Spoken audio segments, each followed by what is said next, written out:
Paano pinaghandaan yung 10 minutong ano? Hindi ko alam eh. Blinak out ko na lang yung sarili ko.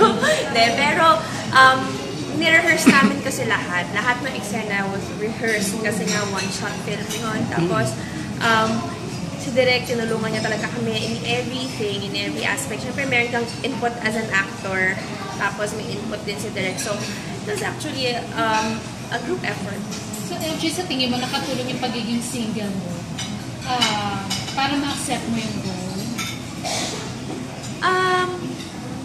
Hindi rin siguro. I mean, it doesn't matter. Decision mo talaga. Hindi na siya single nung time. Hindi naman.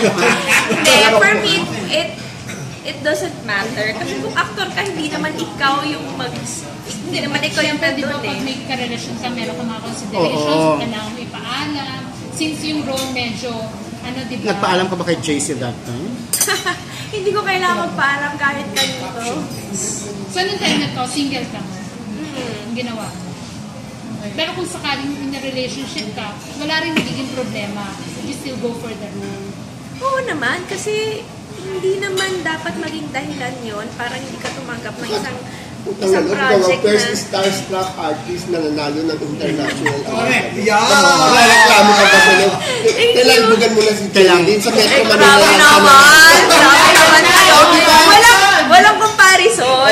Kami merong... Pero it's the truth. May Miss World nga tayo. Di ba? Pero, I was just given an opportunity.